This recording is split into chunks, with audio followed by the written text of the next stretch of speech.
What's good, YouTube? This the kid DC Wrestling, back once again with another one like always, man. So you already know what we're gonna be talking about tonight.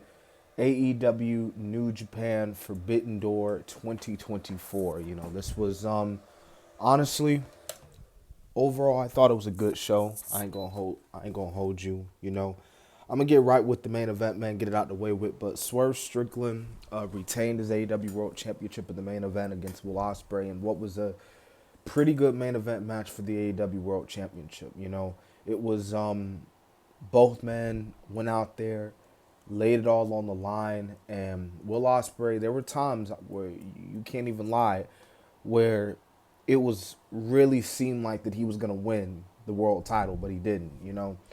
And I kind of said it in the previews. It just wasn't Will Ospreay's time. It just wasn't Will Ospreay's moment to win the AEW World Championship tonight. So I feel like them keeping the title on Swerve, it it was the better decision. And he'll still have the marquee match, at AEW All In most likely.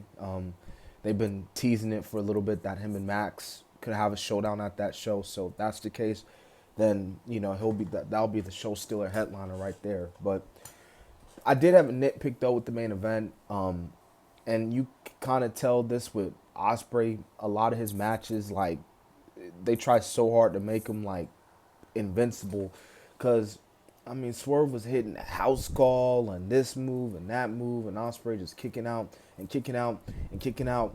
And then there was one spot in the match where Swerve hit a move, and then Ospreay popped back up like it was nothing, and then hit the hidden blade, and it was just like Ospreay kind of does that a lot, where he'll take finishers and he takes them like regular moves. And then a lot of times he'll no sell the moves, and the commentary's way of saying it is, oh, Ospreay has this fighting spirit, this big fighting spirit.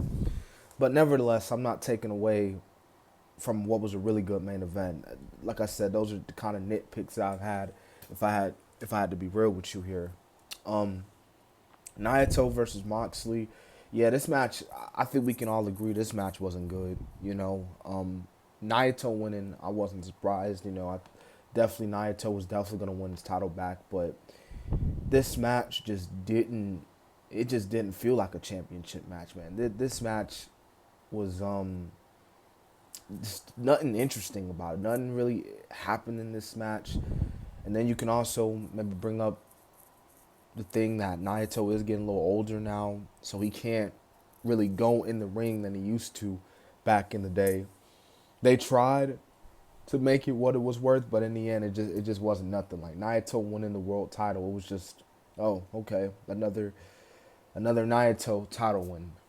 And Mercedes Moné defeated Stephanie Valkyrie, so she is the TBS champion and the New Japan Strong Women's champion. Really good match. Obviously, Mercedes Moné winning. You honestly, it was the right call. You can't really argue about that.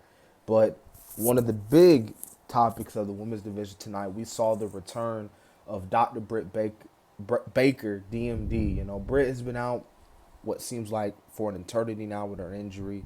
So to see her back tonight, I know they've been kind of talking about it behind the scenes. I know Tony Khan even said that Britt was cleared like last week, I want to say. So her return to AEW was inevitable. And, her coming out tonight, and she went face-to-face with Mercedes Moné. And Britt looked good, man. I'm not going to hold you. Like, she looked really good. So it looks like they're going to definitely be building up Mercedes Moné and Britt Baker for the TBS feud. Hopefully, with Britt being out, hopefully that means that Jamie Hayter's return could be on the horizon, because I ain't going to hold you. Jamie Hayter returning, that would be pretty dope. And Jamie Hayter, we can, obviously one of the very best women's division, one of the very best women in that entire women's division. Like, no cap. Jack Perry won the ladder match. I'm not surprised. It was a good ladder match, like really, really good ladder match. Definitely one of the best matches of the show. I think they filled. I think they went beyond the expectations for this ladder match. But Jack Perry winning, I ain't surprised. I mean, I didn't even really see anybody else outside of Kanutska winning.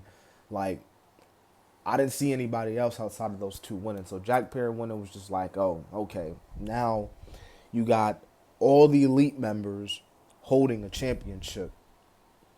And then Samoa Joe and Hook and Katsura Shibata defeated the Learning Tree. Match was alright. I ain't gonna hold you, you know. It filled its purpose. You know, the babyface Hook pinned Chris Jericho, so that was a good one. You know, able to get a little bit of revenge after what happened the last time they faced off.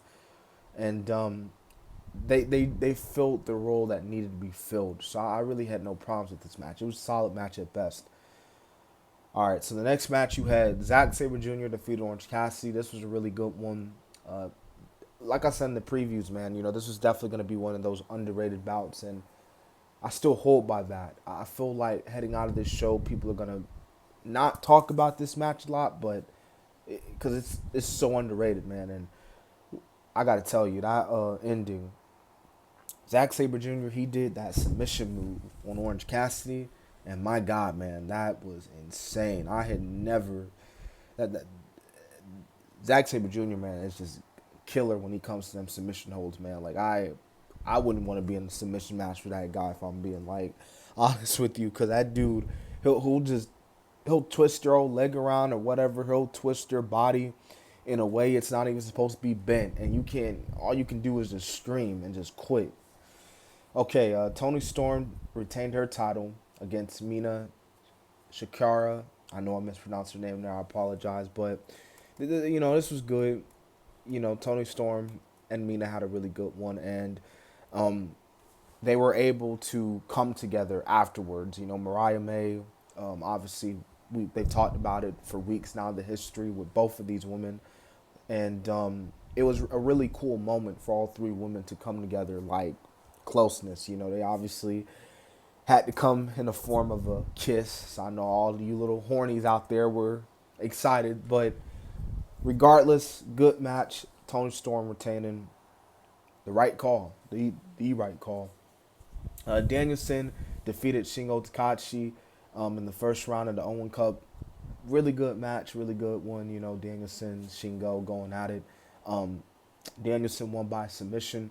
Like I said, I know we're a little early on in the tournament, but I do think Danielson should just go on and win the whole damn thing. But we'll see what happens as the tournament continues, I should say. The Elite defeated Scissor Ace, Anthony Bowens, Max Caster, and Hiroshi Tanahashi. Match was alright, but the Elite were going to go over because it's the Elite. Like, it was their match to win, and they need all the momentum they can get heading into Blood and Guts, which is definitely going to be the next big focus because that show is in, like, another week or so, if I believe so. And then MJF defeated Cheerio. I know I mispronounced his name there. And that was the opener of the show, you know. It is alright. I ain't gonna hold you. It is alright. Nothing special. Typical MJF match when he wrestles these Japan guys, you know. Nothing more. Well, this dude's from Mexico, but you know what I'm saying. Anyways, that's been my official AEW Forbidden Door review. I hope you guys enjoyed, man. And, yeah, man.